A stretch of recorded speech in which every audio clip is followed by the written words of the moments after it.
It's the Hold Up Show. Let's go. You know,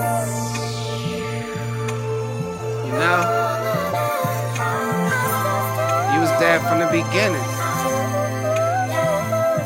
At every barbecue, you got me through when my homies died. You got me through every year, like every memory I made with you.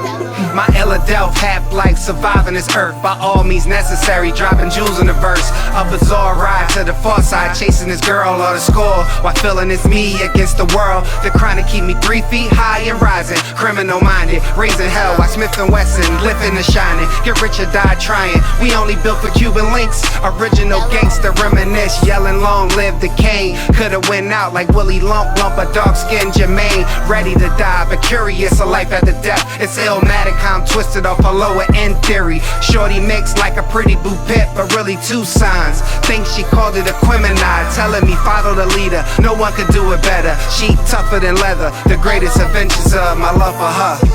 Let's go. It's the Hold Up Show. You know, it's crazy. You're my one and only boo. You know?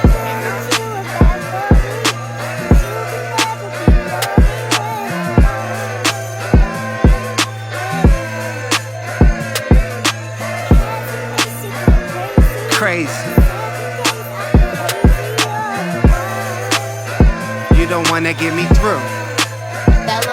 She got uncles in LA and some straight out of Compton. Real midnight marauders known for critical beatdown. Found around Paul's boutique, couldn't live without a radio. Turn to diamonds, graduation of a college dropout. Stakes is high when you the infamous, but America's most wanted. Now she strictly business. Showed me to get paid in full and how quickly things fall apart in a moment of truth. She hung with ghetto boys, giving ear fiends to fix. Disrespect, hell had no fury, capital punishment. She like water for chocolate, a food and liquor. Naughty by nature, a wolf in sheep's clothing. It was written she the best of blues, yell, reasonable doubt. But little mama fish scale with supreme clientele. And Witty the pimp a butterfly and the breaking atoms. She tougher than leather, the greatest adventures of my love for her. Hip hop. Where I be without you? You know? It's crazy. You're my one and only boo. You know?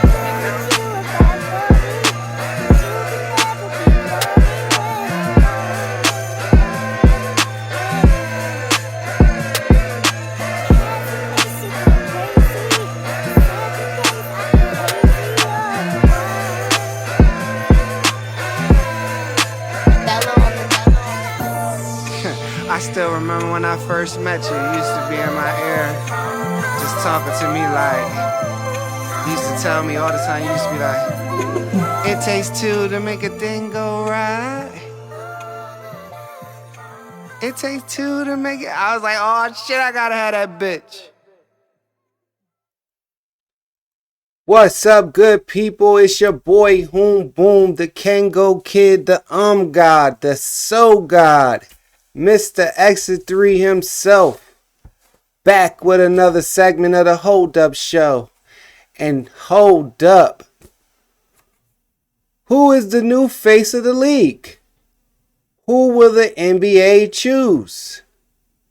Today we're going to be going over 2 articles, and then we're going to give some thoughts on who I think they'll probably pick as the new face of the league, right? So let's get into it. Hold up. So let me bring my articles up. All right. So the first article we are going to go over involves LeBron. LeBron James didn't ask to be the face of the league. Now he's calling for change, right? So this is a Fox News report. I guess a reporter asked him after Anthony Edwards made his comment about being asked about accepting the role as the new face of the league, and basically he didn't want it. He didn't want that responsibility. He didn't want to be in that role, right? And that's very well within his right. He don't want to do it. Cool. But when you join a league like the NBA, it's your job, it's your role, it's what you work so hard for. And sometimes you just don't have a say in the matter, right? So, let's get into this article. LeBron James is over the negativity. In light of Anthony Edwards saying during All-Star Weekend that he doesn't want to be the next face of the league, this reporter asked James on Thursday if that role was something James even wanted or whether it was just bestowed upon him. Like they're trying to bestow it upon Anthony Edwards, right? James made it clear that the ceremonial position is no longer as alluring as it once was, an alarming fact considering the level of sacrifice it takes to achieve, including cultivating a flawless image, immense self-discipline to avoid controversy, and just being the best player in the world. That is a true statement. That is a true statement. I don't think a lot of these players right now in this generation are looking to sacrifice to the level that maybe a Kobe, a Jordan, a LeBron was willing to be considered the greatest, right?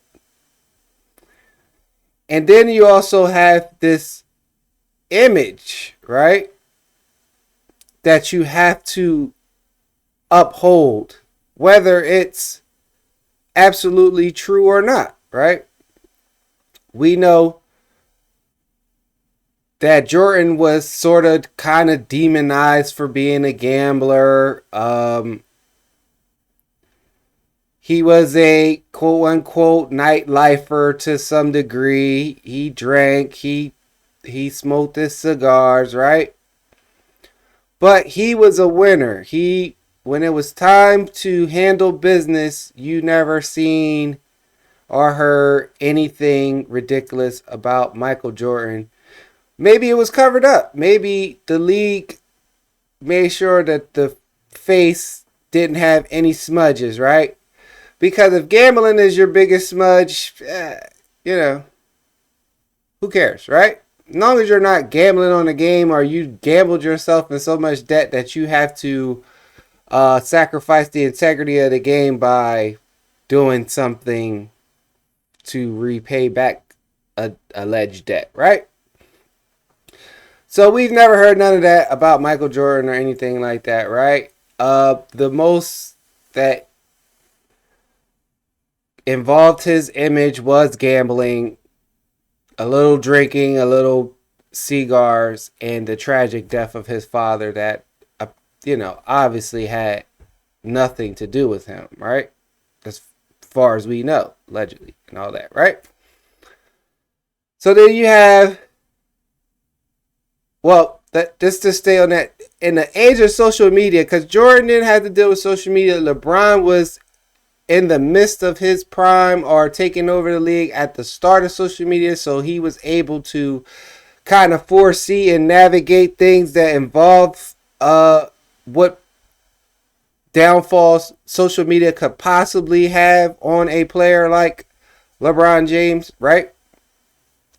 And I don't think these players want any parts of that. They love the ratchets, they love the big donkey booties, you know what I'm saying? They love you know what I mean? Like, it's a different time. Like, they love to go on social media, give their opinion, and it's not always in line with maybe what the NBA and the league wants to promote or put out there.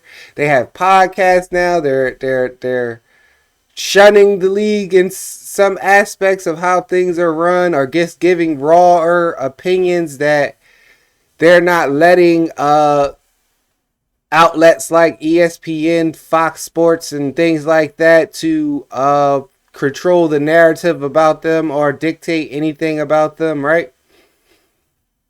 So you have that. Like, it's hard to it's just hard to be an angel in a world of demons, right? So then the self-discipline to avoid controversy while also being, or at least being promoted and flashed as, the best player in the world, right? So let's continue on, all right? His quote, Channing Frye said it. Why do you want to be the face of the league when all the people that cover our game and talk about our game on a day-to-day basis on everyone? James said. When you have that responsibility, that's just weird, right? And then they posted the X response in clear. James is used to being scrutinized. He was labeled the chosen one by Sports Illustrated when he was 17 years old.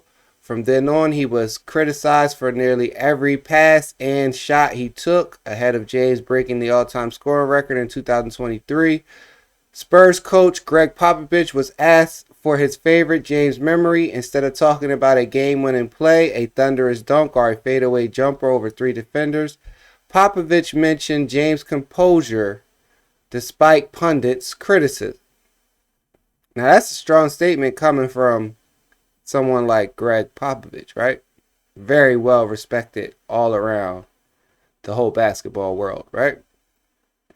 They would just deal with the negativity, Popovich said, and it was sort of a fake negativity in a way. The guy was doing everything great. Well, in James' eyes, things had worsened over the years, now reaching a breaking point. Many NBA players, including James and Kevin Durant, believe that the discourse around the game has plummeted. Instead of incredible talent of Steph Curry being celebrated, or the fact that James at age 40 is playing as though he were 2 decades younger being praised, or Durant's skills being heralded, people just want to focus on the negative. There are too many threes. The game is boring. Current players have ruined the sport. Versions of these statements are regularly said on national broadcasts.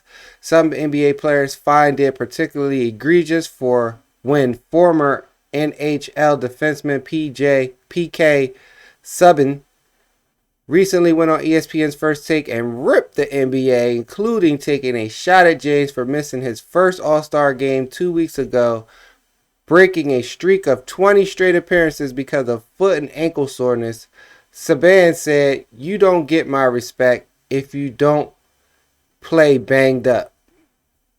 Well, that was a little ignorant. He's been probably playing banged up, being the face of the league for at least the last 15 years, right? To put things in perspective, James isn't one to take games off. He has played in 301 of 335 possible back-to-backs over his career, including all 7 this season, according to ESPN. Yeah, like, this guy, he doesn't know what he was out of line to make that statement. Like, he should have gave his spot up to someone else for the All-Star game. But other than that, like, come on, bro.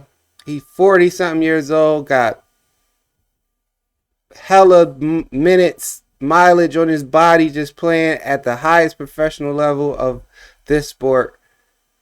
Just chill out, homeboy. So, regardless of whether his points were fair, it's weird that a former hockey player was given airtime to criticize one of the greatest basketball players of all time.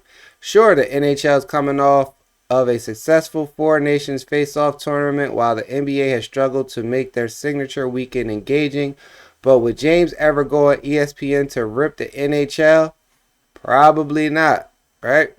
And this guy, Subban, never even heard of him. So like Beanie Siegel said, you not qualified to speak on this situation, right? I don't even know why ESPN would do that. I hope he wasn't sit. Well, they did say first take. Yeah, yeah. So was he sitting across from Stephen A. when he said this ridiculousness out his mouth? I don't know. But okay. Somehow, ripping the NBA has become a sport that's seemingly more celebrated than the game within the four lines. Criticism is fair, players know that, but there's a strong belief within the NBA circles that the dip in NBA TV viewership has nothing to do with a decline in talent, but rather it stems from the self-sabotaging dialogue around the sport. Sure, drama gets views. However, there's a thin line between manufacturing intrigue and telling fans that the product they're watching isn't worth their time. Which is true. If you keep saying the game is crap, it's not like it was back in my day, blah, blah, blah. If you keep pumping that narrative, people will lose interest because you have inadvertently entered into their subconscious that the game is not the same and it's not worth watching. ESPN personality Stephen A. Smith felt as though James' comments were directed towards him, and he defended himself Friday. Smith believed that NBA players can't handle any criticism. It's not true. They're under more criticism than any other sport at any other time in history right at this very moment. He went on to point out what he perceived as James' missteps throughout the years, including calling James announcing his decision to take his talents to Miami an over-the-top TV special, self-aggrandizement at its height, end quote. I don't believe that. That was probably ESPN wanting ratings and probably pushed for all that spectacle that went on with him going to Miami and all that, right? Smith also blamed James for fueling Cleveland Cavaliers owner David Gilbert to rally NBA owners to get former NBA Commissioner David Stern to nix a trade that would have sent Chris Paul to the Los Angeles Lakers in 2011. Smith said Gilbert was salty about how LeBron James handled it and how stars were getting out of control, end quote. But let's be real. If James' biggest hiccup over the last 2 decades was a flashy TV special, he's doing pretty dang well considering the intense microscope he's been under. So why is his name still dragged through the mud every day on TV? Correct. Right? Like if your point of your conversation, Stephen A, was that, you know, he forced the owners to veto some trade, or he had a hand in making Dan Gilbert upset. Like, this is business, right? He's a player. He can go wherever he wants once he's a free agent. Who cares what Dan Gilbert thinks or how he handled it or whatever? He handled it how he wanted to handle it for his business. It clearly has worked out, right? And clearly Dan Gilbert has rallied and recovered very nicely. Salute to the Cleveland Cavaliers and Donovan Mitchell and the gang, right? So to try to blame LeBron for that is like, it's ridiculous. James isn't the only recipient of criticism that players deem unfair. Smith and Barkley both have laid into Durant for his leadership skills, but those who know him best believe that's bogus. When asked about that narrative, Anthony Edwards told Fox Sports, "I think it's BS." Clippers coach Tyronn Lue agreed, telling Fox Sports, "How can you question his leadership? He plays every night. He wants to play 42, 43 minutes a night, and he's a winner. You can't question that." No, you can't. Optically, it looks like he's not leading. But like you said, he shows up every night. So he's leading by example. He is a 38-year-old superstar. Ain't too many superstars that make it to be still superstars at 38 years old, right? You can plug and play him on any team and he absolutely elevates everything they got going on. So I just don't get it, right? Meanwhile, Durant told Fox Sports in April 2023 that he believes he's constantly disparaged because he doesn't give pundits any real fodder. You can't clearly see the flaws in my game, Durant said, are in my personality, off the court stuff. I don't have any major blemishes, so you've got to find something. I agree, right? You got to keep the attention on the game, and sometimes they have to overanalyze and over dissect. And Kevin Durant's leadership is a valid point, but it has been overanalyzed and over criticized, because you should not be putting everything on the shoulders of a 38-year-old player anyway, right?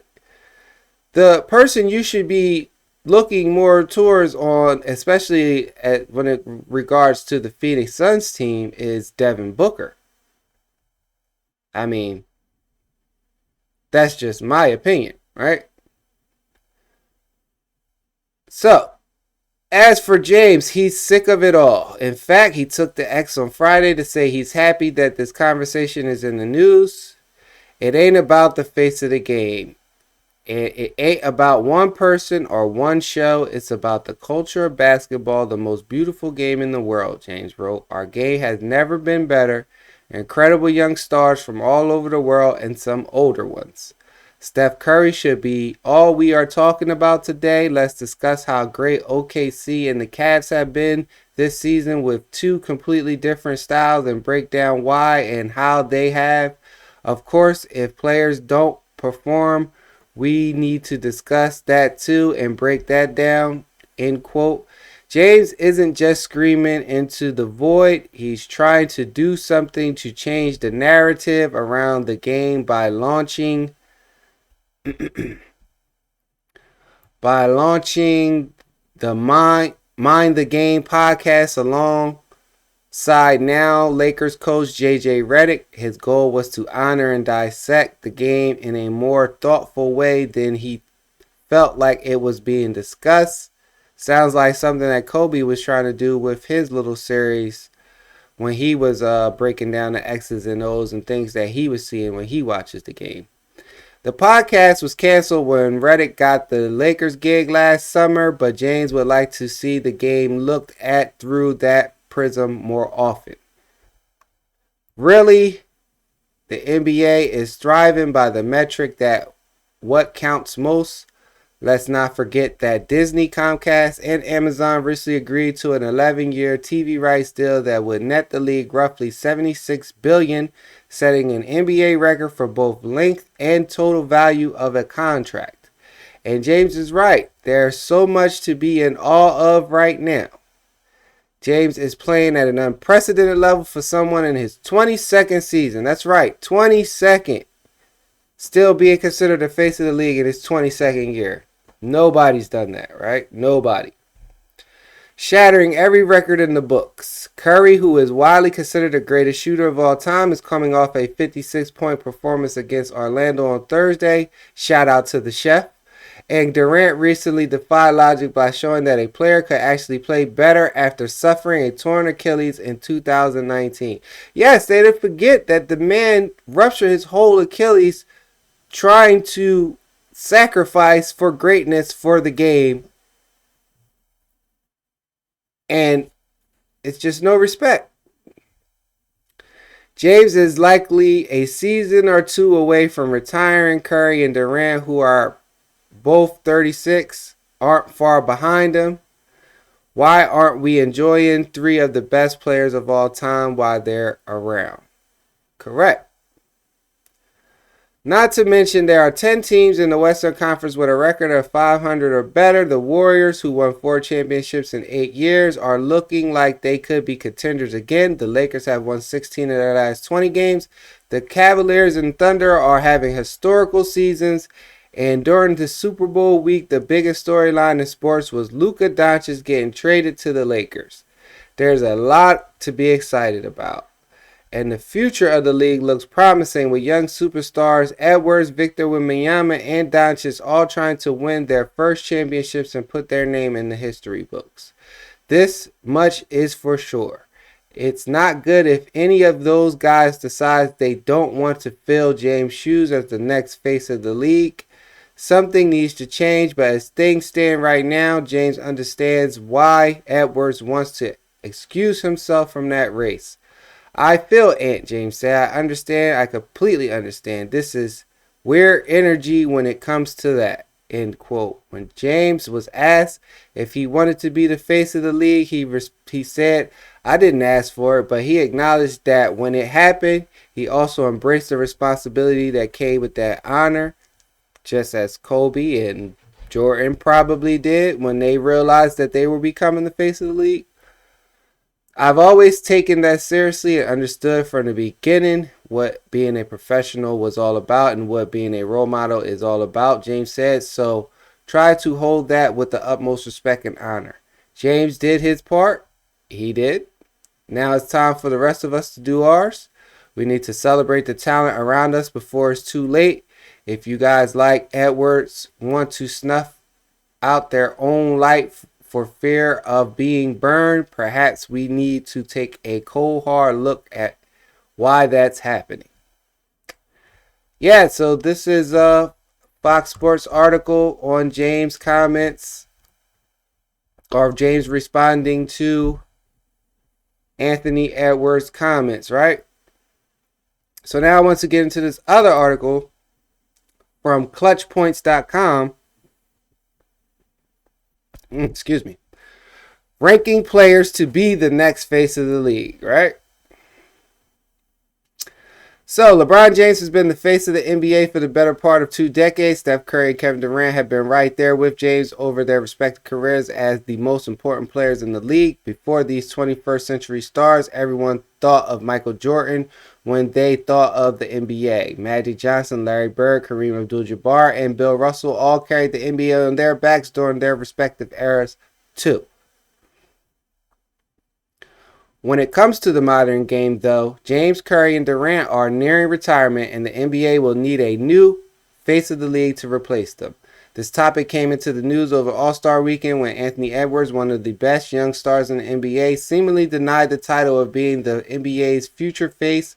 So, check out the gallery as we wanted to rank young players in how well they could fill James, Curry, Durant's shoes as the face of the NBA.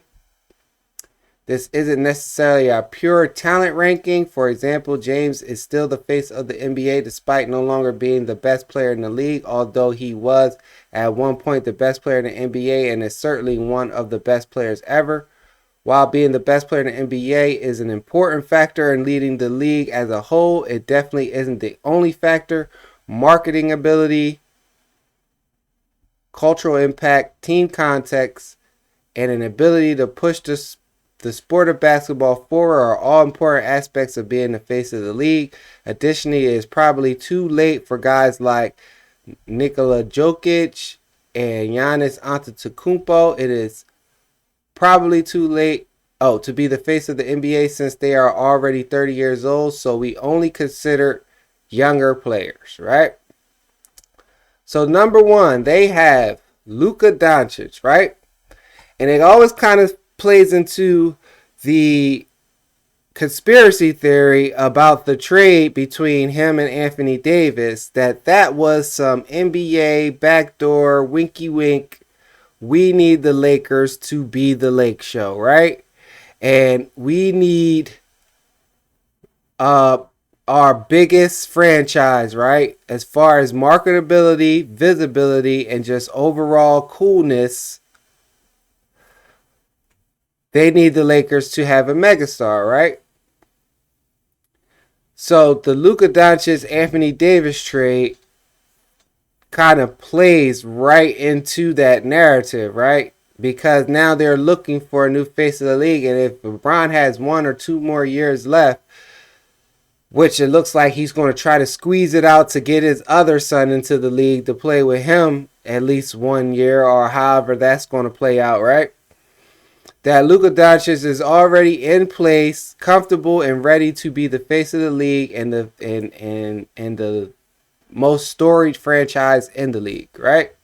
He's 25 years old, so you got at least another good 10 years out of him to possibly put him in that position to be the face of the league. They also getting him next to LeBron so he can learn from LeBron how to uh, invest in your body, so to say. Whether, I allegedly think LeBron's on steroids, so maybe he's trying to put him on the same regimen to be the face of the league and take over, like he's under face of the league training right now, so to say, right? So I understand why Luka Doncic would be number one, right? He has the international appeal. He's white. He's under. He's 25 and under. He hasn't even hit his prime yet, and he's already a top 5, top 3 player in the league, right? So that's how all that looks to me. So let's see what they say. A lot of former NBA players, NBA talking heads, have claimed that a international superstar can't be the face of the NBA because the league is predominantly American based. Luka Doncic has too many megastar qualities to not pick as their heir to the throne, though. This is more so the case now that he plays for the Los Angeles Lakers, a team that is, of course, the biggest and most culturally significant, prestigious in the entire league. Say what I'm saying. The Lakers are known for always winning, always being relevant, always having superstars, basically the Cowboys of the NBA. Those factors should remain true for the Lakers going forward since they traded for the 25-year-old in one of the biggest and most pulverizing trades ever. While Doncic hasn't won the MVP yet in his career, that accolade seems destined to come soon because they're going to force it and give it to him. And the ex-Dallas Maverick has still been a record breaker throughout his young career. From here on out, Doncic should be among the league leaders in every major statistical category each season, including points, rebounds, and assists. His star power has only increased by not only putting on the purple and gold, but by teaming up with James too. Yeah, face of the league training. Doncic has the joyful charisma personality that is necessary for being the face of the league, but he also is capable of playing the villain role that is sometimes necessary for that title too. He is not afraid to talk a little trash and show off the more fiery side of his personality when need be. All correct, right? But he has to be in shape. He has to change his lifestyle or do something different to now command and fully assume the role as the face of the league, which he currently is in the league to be, right? Number 2, Anthony Edwards. While Edwards claims that he doesn't want the role of being the face of the NBA, it might be something that is thrust upon him anyway. For starters, everyone loves Edwards. They do. He is a joy to listen to when he gives interviews and sound bites, and that gives him a big presence in the social media space. He also a blast to watch. Edwards can do it all. He is one of the best dunkers in the NBA, but he is also shooting the three-point shot at a historical rate. He can even clamp opposing stars on defense, making him one of the rare two-way stars in the NBA. This all goes without mentioning that Edwards is an American player, which is a criterion we mentioned that some require for a face of the league. The thing holding Edwards back is where he plays. Yes, I was getting ready to say that. The Minnesota Timberwolves have potential, but they are simply one of the smaller market teams in the NBA. Furthermore, they are a team that has struggled to win throughout their existence. While they have a die-hard loyal fan base, they don't have nearly as much national global support as a team like the Lakers. So it was almost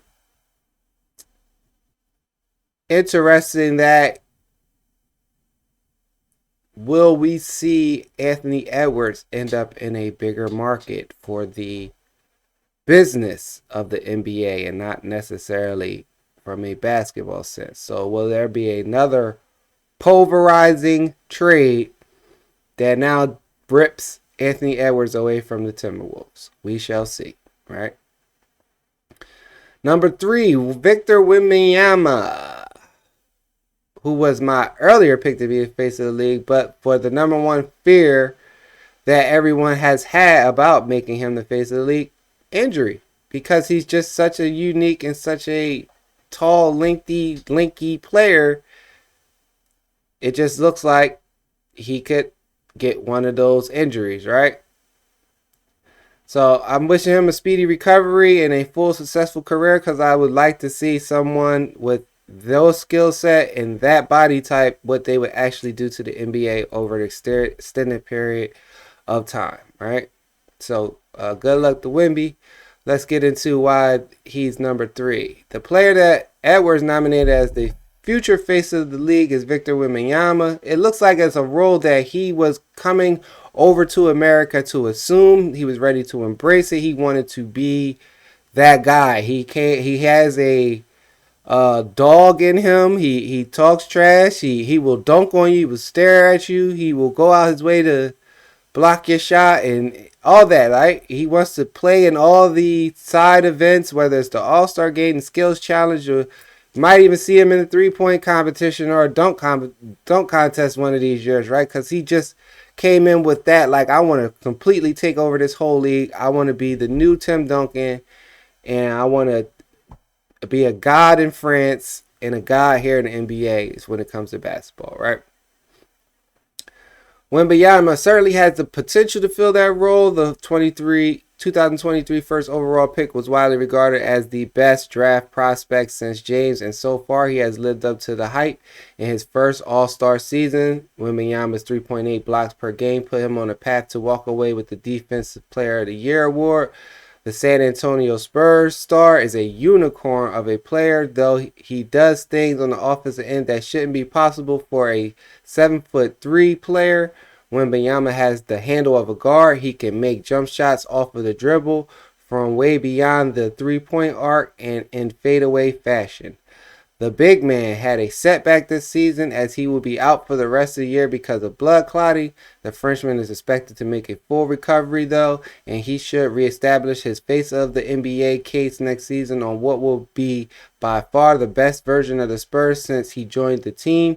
If San Antonio can start winning ball games as they are expected to next year, Wembanyama can certainly become the most important player in the NBA. It is hard to put him above Doncic and Edwards for now, though, because he hasn't done much winning yet. Number 4, Cooper Flag. Now, this one's strange, right? This is like the great white hype, right? A Duke white guy, all the energy being put behind him, said he was dogging him in the Olympic summer this past summer as far as being on the select team and all that, and I don't know. I wait till they get to the league before I pass judgment because I need to see them against the league, right? But face of the league and you're not even in the league and you're number 4? I don't know about that. But let's read the one. Cooper Flag hasn't spent a second on the NBA hardware yet, but he has already had a case as the next face of the NBA. The projected number 1 pick in the 2025 NBA draft is currently having a magnificent freshman season at Duke, and the hype around him is greater than all but a few draft prospects this century. Despite his status as a freshman, Flag is the best player in college basketball, and that is a feat that has rarely been accomplished before. He has a chance to lead the Blue Devils to a national title, and if he does, which they probably will push in his favor, he will be remembered with the likes of Michael Jordan, Carmelo Anthony, and Anthony Davis as first-year collegiate athletes who led their teams to March Madness glory. Jordan became one of the best college basketball players ever, largely because of what he did as a freshman. while the latter two players only played one college season but are still considered some of the best NCAA basketball athletes of the 21st century. Now, as far as I remember, because I was a toddler, right? But as far as I remember, Michael Jordan wasn't making any noise until he hit that game-winning shot to get them the chip. As far as like, you know, being considered one of the best basketball players in college at that time. So I don't know if that's an accurate statement, you know. And Anthony Davis was looked at as some sort of tweener, unicorn, freak of a basketball player because that skill set wasn't seen yet, you know. And Carmelo Anthony, he was a walking bucket, man. He was just a walking bucket. So let's continue on. Oh, that's okay.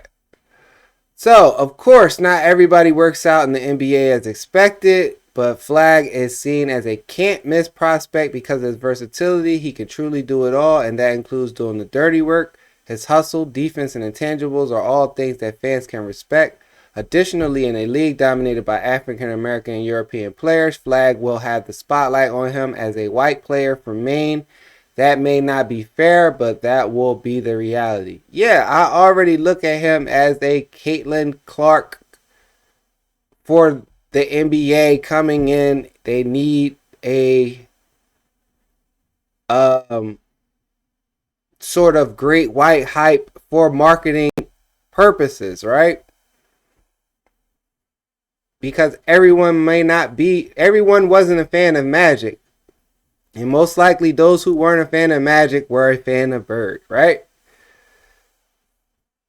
Both players who went all out, both players who displayed that doll, both players who were winners and were best at their position, and they fit a certain dynamic of a one or the other that the NBA played and used marketing tactics off of, right? And it worked. It propelled the league worldwide, and you can't say Bird without Magic. It was like Magic and Bird, right?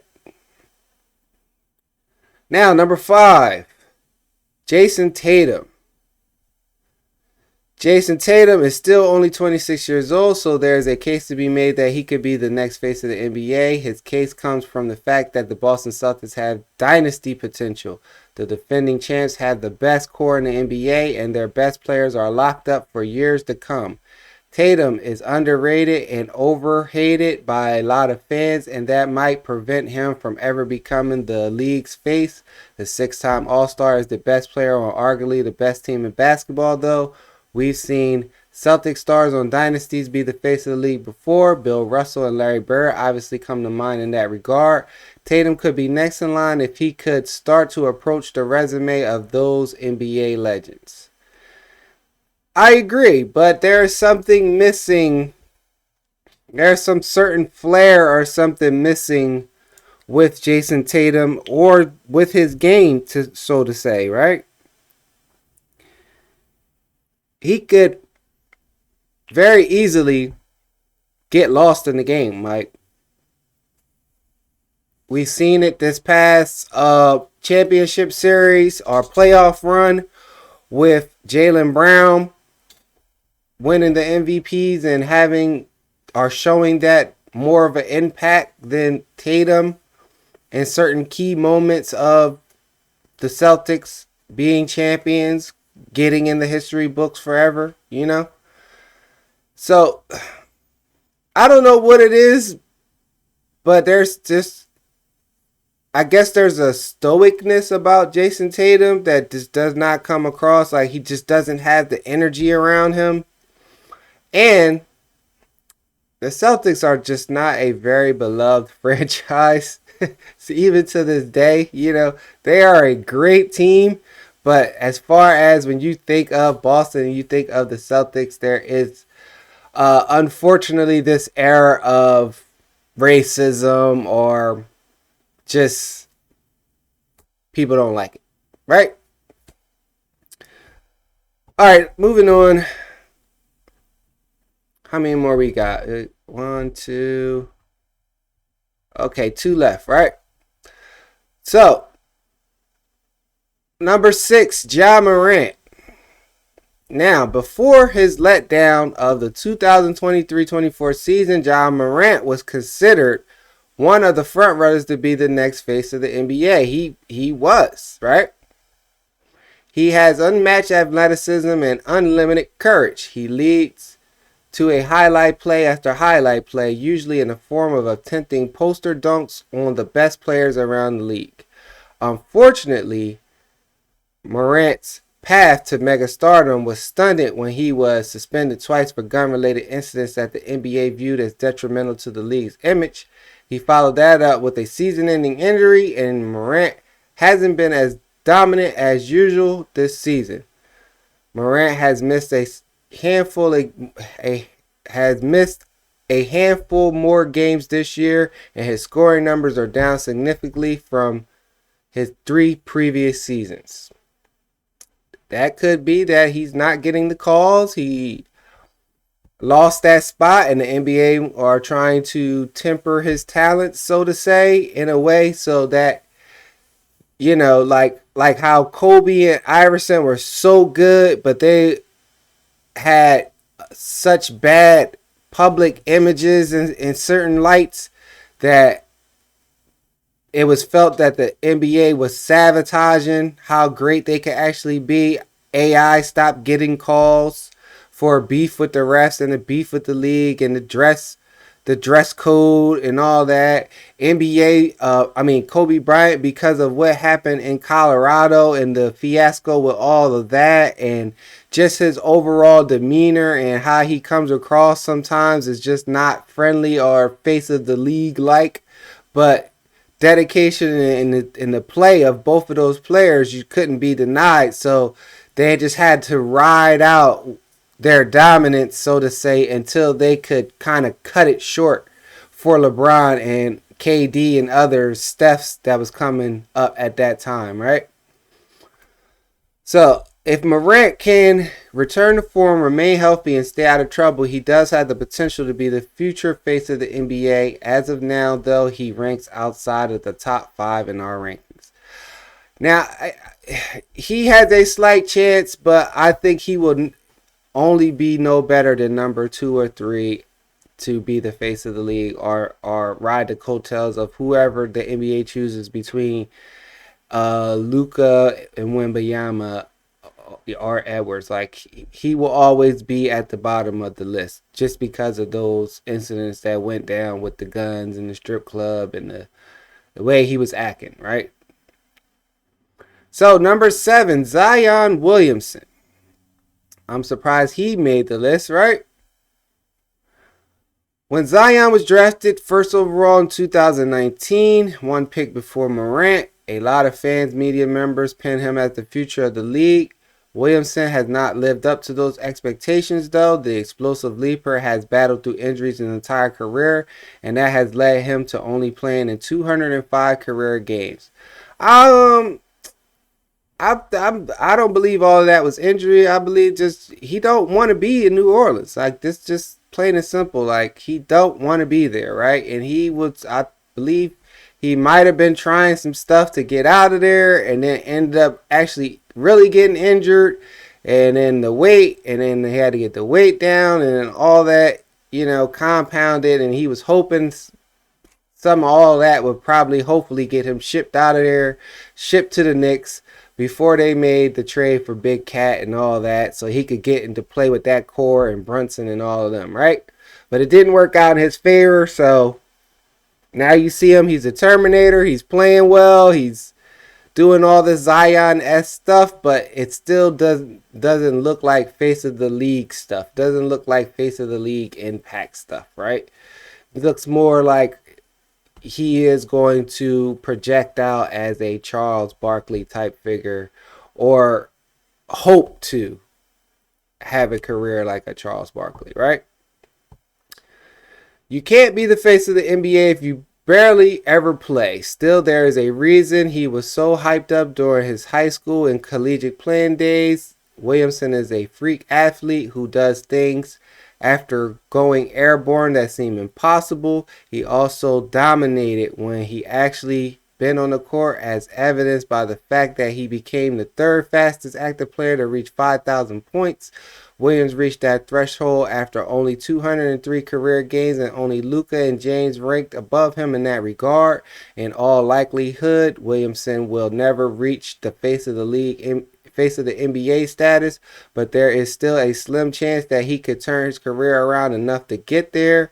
Other young stars such as Cade Cunningham, Pablo Banchero, and Shai Gilgeous-Alexander just missed the cut for this list.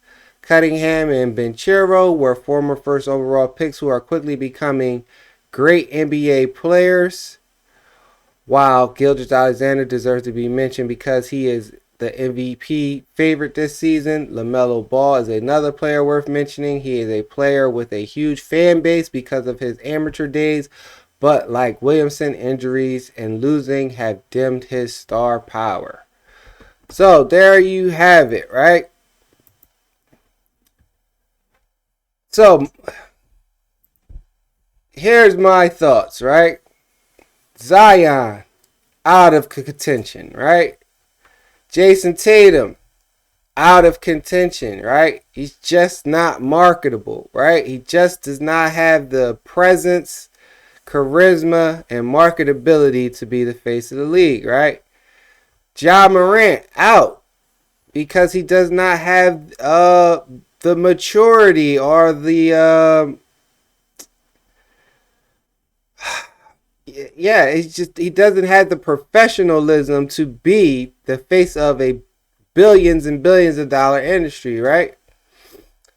So that leaves the top three: Anthony Edwards, Wembanyama, and Luka Doncic, right? And Anthony Edwards, unless he is moved from Minnesota through some form of NBA business trickery and fuckery, so to say, right? He is out as the face of the league, right? I don't care how many people he dunk on, how many national televised games they give him.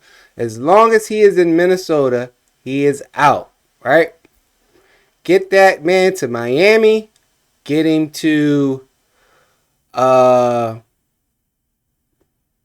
get him to Miami. He's a Pat Riley guy. Get him to Miami. Get him to Miami, or get him to maybe the Clippers or somehow, some way. You got to get him to a big market coastal team, right? Chicago maybe needs a resurrection, right? But they're have front office issues, I believe, or direction issues. He needs to be in one of those environments, right? But as of right now, as long as he's in Minnesota, he's out. So then that leaves Wembanyama and Luka Doncic, right? And two players who hit all the boxes except one, right? For Wembanyama, it's injury. It would be a lot to promote and try to carry you around as the face of the league if there is thoughts are that it's always that you might get injured, right? And Luka, work ethic as far as the body and the mindset to be the face of the league, it's still in question, right? And even as good as you are, even out of shape, flabby, looking like Larry Holmes in the later stages of his career, still going out there dropping 30 and 40 on him, it's just not sustainable, and it's just not something that the NBA could bank on without pulling your coat like, buddy, we about to make you the face of the league. You got to go get in shape. No ifs, ands, or buts about it. You got to go get in shape. It's just what it is, right? So, my pick it will be Luka Doncic. That is part of the conspiracy to get him to the Lakers. It is going to be all marketed, built, and put around him. They're going to phase LeBron out. They're going to respectfully give him his tour. Maybe even get his son Bryce in there. Make it a family affair for that one last season. But best believe they're going to start pushing him out the way right now. Right? So, I want to know your thoughts. Like, comment, subscribe, share. It's your boy Hoon Boone. Who is the new face of the league in your eyes? Who do you believe that the NBA will choose? Who marks all your boxes? Who do you see taking over that position once LeBron, KD, Steph, Jimmy Butler, and all of them retire, right? It's your boy Hoon Boone. This is the Hold Up Show. Peace.